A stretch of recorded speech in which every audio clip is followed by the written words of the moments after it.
I'm happy to be here, and I'm going to present you a case from Switzerland, a very tiny case study on the use of a unique identifier in public administration in the 1970s, especially the discussion around it. I start and... Windows is resuming. Good. That's good to know. The starting point of my research is my daily business as a researcher in e-government. Current challenges in efficiently operating public administration include the use of personal data across different systems and, especially in Switzerland, the use across different federal levels. The question how this should be coordinated is as old as the use of IT system in public administration. But it remains an unsolved challenge until today. The question is, how does the state identify its citizen in any interaction? Identification and registering the own population is a basic need of modern administration. John Ager has traced the first attempts in the UK originating in military, statistical and welfare offices. Identity documents are of course a central instrument to identify citizens. But once the administration uses IT systems, the aim has in many cases been to tie a citizen and all its identity information to one single number in order to guarantee easy identification across different systems and to avoid duplicate entries and other possible errors. A quick look around Europe shows huge differences in current practice. For instance, in many northern European countries, but also in Spain, every citizen has a unique citizen number which he or she uses in everyday interaction with government or also with private services. In many other countries, such a number or an ID card wouldn't have any chance of getting political support and acceptance. Cultural aspects, path dependency on the use of numbers or cards, and also the perception of privacy and data protection vary greatly across different countries and influence the attitudes towards this mean of identification. But how can we grasp these differences? For the case of Switzerland, I would like to argue that we shouldn't really use great narratives of the attitude of Swiss people towards the government.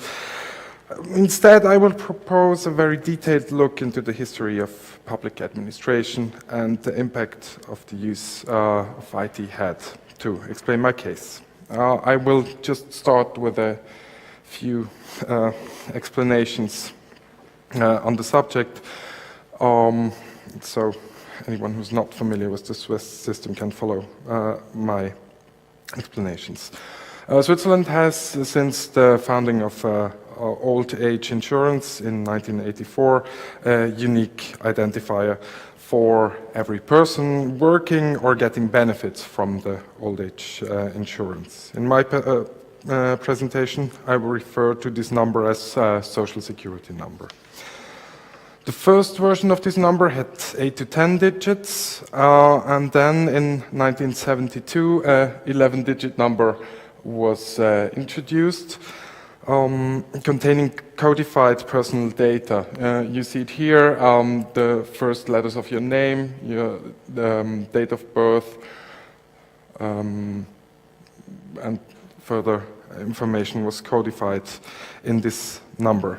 Only in 2008 a new 13-digit number was introduced, which does not contain any personal information. The issuing and management of the Social Security number is and has always been organized by the Central Compensation Office in Geneva. From the beginning of the 1970s, the Compensation Office had an IT system in place to administrate this 11-digit number. Use beyond social welfare was originally not foreseen, but since the number was available and in its 11-digit version could even be generated from a set of basic personal information, we can track back a long debate on expanding the use of social security number. Today, regulation prevents the use of the number in different contexts than social security, unless explicitly allowed by law.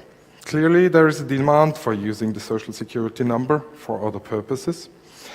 Only last year, cantonal administrations have asked the Swiss government to allow the social security number use for other purposes. However, the Data Protection Commissioner has voiced strong objections against this plan. The debate goes on, but for the next few minutes I would like to look at the beginning of the debate and the influence IT has on the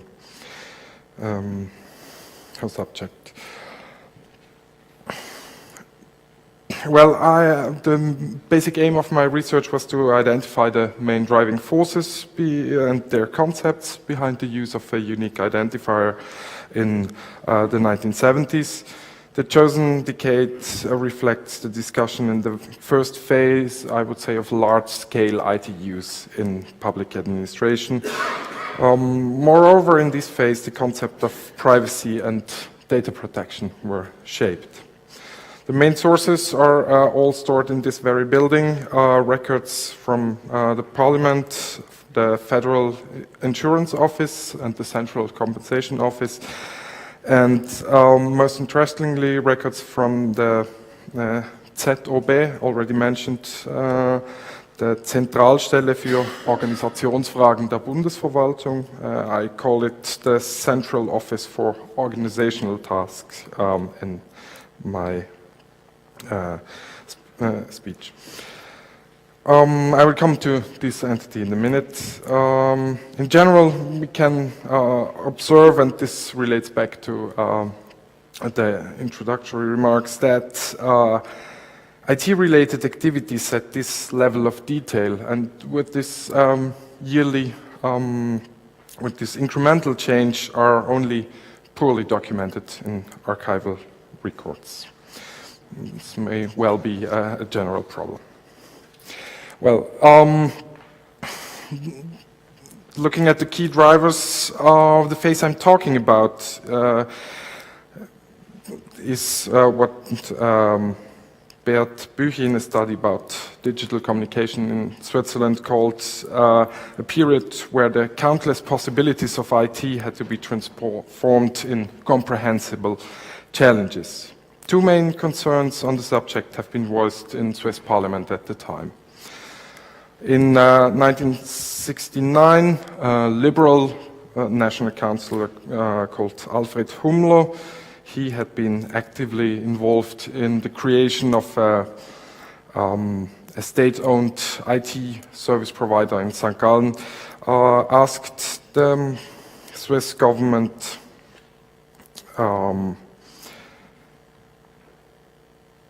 what steps the government intended to do in order to coordinate the development of a national IT system, and he called it, as he called it, a national database. Humlo stressed the importance of such a tool in a federal system as it is in Switzerland. Here, a short quote from his demand. Around the same time, we have the Social Democratic Councillor Alfred Busset, who asked the government to take all steps necessary in legislation to protect the citizens' privacy due to the current developments in IT. The government argued in the answer to his demand with extensive references to the situation in other countries and to current research on the matter, and announced to evaluate the possible measures. But Busset had no quick success. The debate on data protection went on for another 20 years before legislation was finally put in place in 1992. Interestingly, both petitions reference to the two aspects of IT use. In terms of chances of cost efficiency of IT use and new possibilities, but at the same time referencing to the risk in terms of data protection. They show the generally ambivalent positions towards IT in the period, and furthermore they indicate that the Swiss discussion on the matter was highly influenced by international developments and especially the US debate on privacy at the time. These parliamentary actions led to administrative actions. We had three administrative entities who were actively involved in what followed the postulate by Hummler. The Central Office for Organizational Tasks, an entity created in 1954 as an internal consulting unit, a training unit, and since 1960 was also in charge of central IT coordination, and had to approve the rental of Xerox machines. This subunit was called automation, so this was the basic spirit behind what IT could do for the public administration.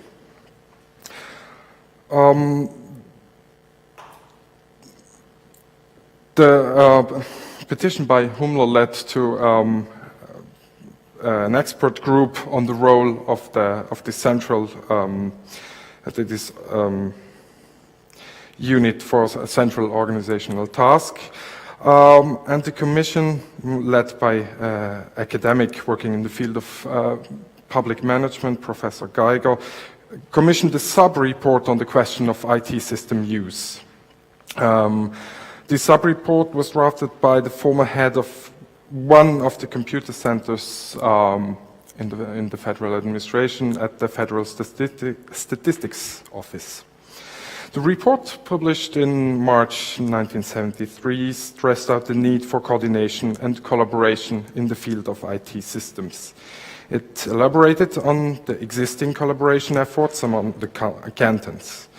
Dr. Steiner expressed a very clear view on the prerequisites for coordination and collaboration: standardization and unique identifiers for natural person, for legal persons, for vehicles, and for geographical location. This was overall concept how an IT system for administration should look like. He suggested the use of the social security number as an identifier for natural person.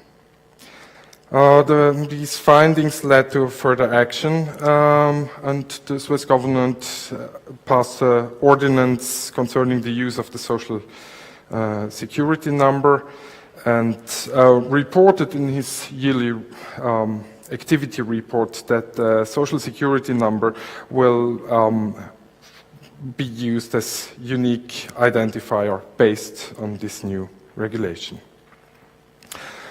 On the other hand, we have the two administrative bodies responsible of the social security number and the whole old age insurance. The Central Compensation Office and the Federal Social Insurance Office were the owner, so to say, of the number, and they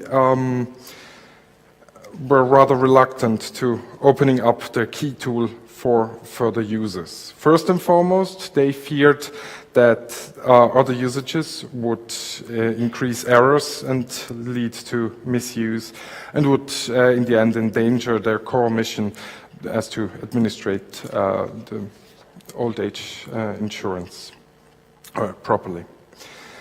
But based on the newly changed ordinance, the Insurance Office issued provisions concerning the use of the Social Security number. First and foremost, the use of the social security number in different fields needed to be announced to the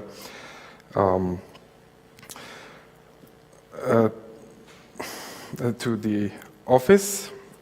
And secondly, only numbers taken directly from the insurance cards, like the very original social security number, could be labeled as such. Only for this number you could use the term AHV number. For all others, you were allowed to use self-derived numbers, but you had to label it otherwise, in order that the official number wouldn't be mixed up with any others. Records show that the insurance office was fiercely defending their number and the proper use. I would like to illustrate this with a little anecdote. In the records we can find an example from a publication, a commercial publication on office furniture. On the picture, that's the analog registry of a car dealership. And what's interesting, the car dealership organizes its files by the social security number of their customers. Of course, they use like self-derived social security numbers. And as a reaction to this article, the social insurance office asked the editor of the publication to correct the term AHV number, since it wasn't used according to the regulations of the office. The electronic use of the number was an actual need of some administrations. First, potential users approached the office to use their electronic number registry. Among the most advanced IT users was the city of Lausanne, who wanted to use the social security number in their registries. They were facing practical problems, since the number was only issued to the population covered by the insurance, like the working population or the retired population. A solution needed to be found how the municipality could obtain social security numbers for children and people who were not part of the workforce. Technical agreements were sought in order to handle the issues, and the data exchange started as a pilot around 1976. This process required an elaborated technical infrastructure in the municipality, which I suspect prevented the system to scale quickly. If we look at the Swiss situation, the main question is really coordination between the different federal levels. In parallel to these political and administrative activities on the federal level, the cantonal authorities came to the conclusion that their efforts in the field of IT would need additional coordination. An institutional framework was built, and the Swiss IT Conference, in German Schweizerische Informatikkonferenz, SIK, was founded in 1975. The newly founded organization encompassed several state levels. The federal administration was represented in the conference by the Office for Organizational Tasks. Again, the question of a unique identifier was considered to be essential. Therefore, one of the first working groups in the newly established organization dedicated itself to the study of the use of the social security number. Representative of the cantons, as well as representative of the Office of Organizational Task and the Compensation Office participated in the work group. Mr. Garin, who is here with us and will talk to us tomorrow, was a member of this work group. They achieved practical results. The group defined a process to ensure that differing social security numbers from the compensation office and another early IT system in the public administration, the Central Register of Foreigners, could be corrected, since it happened quite frequently that the number differed with the same person. And they defined the process how the compensation office could distribute social security numbers to cantonal and communal administration in a fast and efficient manner, which meant at the time sending data tapes by mail. Due to the technical shortcomings of the social security number, mainly due to the fact that the number changed in some life events, so in case of marriage or naturalization, the number would change. Some of the members of the Swiss IT conference suggested the creation of an additional personal identifier.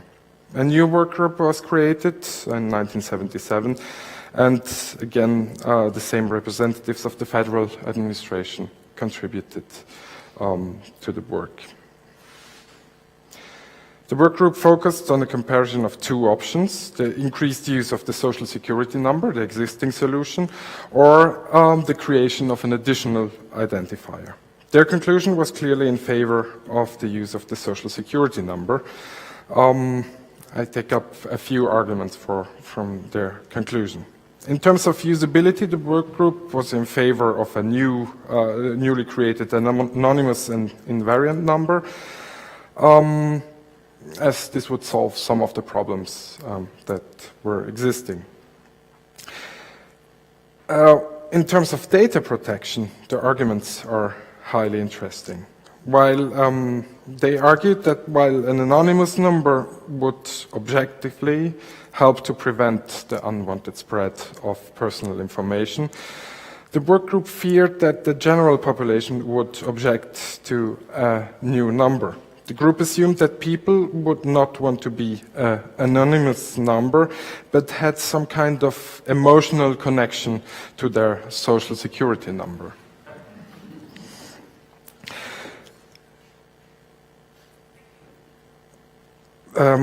Most importantly, the work group considered the feasibility of the two options, and while they came to the conclusion that the use of the social security number would be possible without additional legal or major administrative changes, the creation of a new number would require a legal basis and furthermore a new administrative body to organize the distribution of the number. Following this report, the Justice Department carried out a study on the use of the number. They suggested a stronger legal basis for the use of the social security number. Nevertheless, piloting of social security number use started in some municipalities. The Social Insurance Office stated, as a response to the proposal, that they would allow the Swiss IT conference to have an advisory role on the further use of the social security number, but at the same time they made very clear that they remained the only owner of the tool with the power of decision on the use and the further development of the social security number.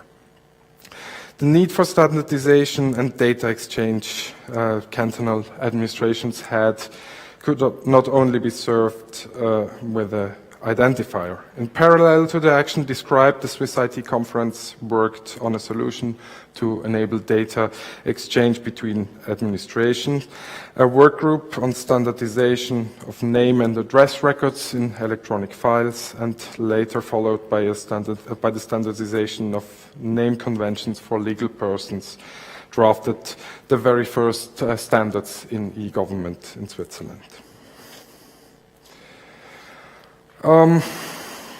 Data protection, which is, as I mentioned in my introduction today, a big issue,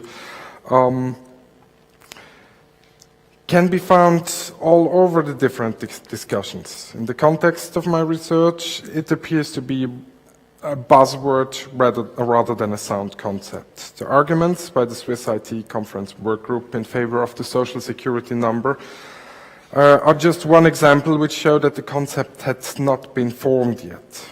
The activities of the IT conference at the time show that the issue was of high concern. Generally, the transmission of data between administrations or branches was not seen as critical unless sensitive data was concerned. The main question in the discussion were whether data protection should be regulated at the federal or cantonal level, and the discussion was about identifying the issues that were not covered, but not already covered by civil law. The complexity of the matter slowed the lawmaking process down, and as I have already mentioned, the further 20 years of discussion around the subject would merit further study.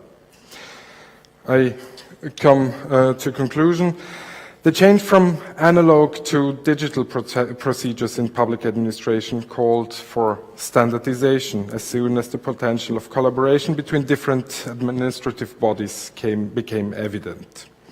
In the period studied, the cantonal and communal IT, at least in some of the bigger and more advanced public administrations, started to grow, and while on a political and conceptual level, a unique identifier based on the social security number was seen as a quick win in the coordination issue, we can conclude that by the end of the decade studied, the bold plan of the Swiss government to extend the use of the social security number to a unique identifier had not been successful. The cantonal and communal administration were trying to advance the subject, but had to deal with three main obstacles. First, the social security number had several shortcomings, mainly its variability and the lack of coverage of population not in the workforce. The process developed by the Swiss IT Conference work group tried to solve the latter, but remained in the pilot status. I cannot at this stage explain fully why this did not go on. The technical requirements for exchanging data with the Central Compensation Office were high and had to be met by the cantons and communes asking for the data. The solution could, as mentioned, not scale. The Federal Office for Social Insurances and the Central Compensation Office did not share the view of the social security number as a national infrastructure for a new age of electronic administration.